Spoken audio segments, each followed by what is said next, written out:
Hello. Today I'm going to be showing you pieces of the loom as well as tools that you might use while you're weaving. You might notice this is a small loom. This is a table loom. We're actually working on floor looms this semester, but the pieces are the same. So I'm going to go through those now. Okay, so you'll all be receiving this handout that I made that has the anatomy of a floor loom. So now I'm going to just show you step by step what each piece is. So for starters, one of the main things you'll probably notice is this taller piece, and this is called the castle. And what the castle does is it holds the shafts. These shafts are these pieces here that actually move up and down. On this table loom, they actually are attached to this bar, and it's really simple. But on a floor loom, they're attached to foot pedals, which we don't have here. Those foot pedals are called treadles though, and the treadles actually control which shaft gets raised and which one gets lowered.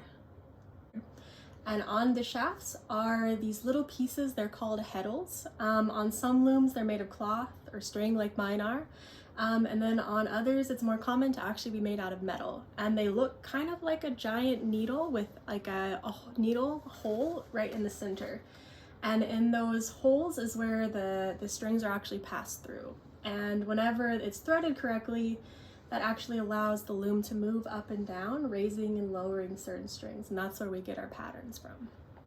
As far as what the strings are actually called, this stretched out piece is called the warp, and then whenever we'll actually be weaving, the pieces that go crossways, so for example on this loom I have cloth that I've just been weaving in, that's called the weft. So warp is the long, weft is the back and forth.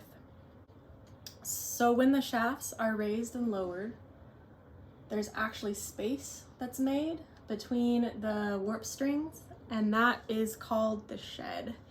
So you want to have a clean shed whenever you're raising and lowering your heddles, or your shafts with the heddles. If you see strings that are actually not where they're supposed to be, that can be a cross string. There's troubleshooting that we can do for that. It's not a big deal, but that's something to look out for. The next kind of piece that we're going to look at is this piece that moves here, and this whole piece is called the beater. It's called the beater especially because on giant floor looms, whenever you do that, you actually have to beat the weft in place. So inside of the beater is this metal piece. It kind of looks like a giant toothed cone. That's called the reed, and that helps organize our strings so they don't get crossed or tangled, and it just keeps everything moving.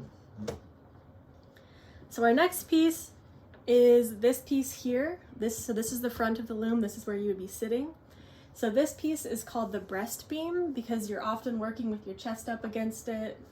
So below the breast beam here is our cloth beam, and it's called a cloth beam because it's actually rolling up the pieces that we've already woven. So on mine, it's not as fun.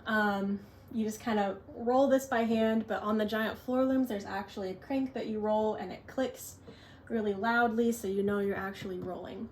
The key is to keep really tight tension here on the loom. So to keep tension, we actually have the back of the loom right here like this. This is the back. It's really simple. This beam here is called the back beam, and attached to the back beam or below it is the warp beam. The warp beam, again, warp are these long strings here, and so the warp beam is the beam that actually winds up all of the warp strings, and it comes out. You want to keep both things tight. There's another crank or lever over here that helps you adjust the tension back here and back here, or up here. So you have a nice tight weaving environment. All right, so now we know the basic makeup of the loom, the anatomy of the loom. There are a couple of other terms that I want to talk about at this stage in our weaving process. These terms are found in our textbook, Learning to Weave by Deborah Chandler. It's a really great intro book. So some things that I want to talk about right now. In our reed right here, this piece that's attached to the beater, so all of the little in-between pieces in the reed, those are called dents. And so there's actually different sized reeds that you can work with on a loom. We'll probably keep the same reeds in your loom the entire semester just for simplicity. The standard size is about 12 points, or 12, I guess 12 ends per inch. And so that means that 12 pieces of warp can actually fit in 1 inch of weave. And we'll be talking a little bit later about how to actually calculate your warp and your weft needs, and that just means how long you actually want your piece of string to actually be, or your piece of yarn to be through the project. So that's really important when we're talking about how much things shrink as we're weaving and as we're washing, because we work a lot with wool-based threads, so those actually shrink about 10%, but that's another point. Another piece that I'll mention right now is a draft. What a draft is basically a plan for what we'll be weaving. Our first project is going to be a plain weave scarf like this. So it's pretty simple. There's not a lot to plan. We're doing a very simple tie-up. A tie-up is just what shafts are attached to which piece of the foot pedal, the treadle, and then how we're threading the heddles, how we're putting our warp string through each of these needle pieces.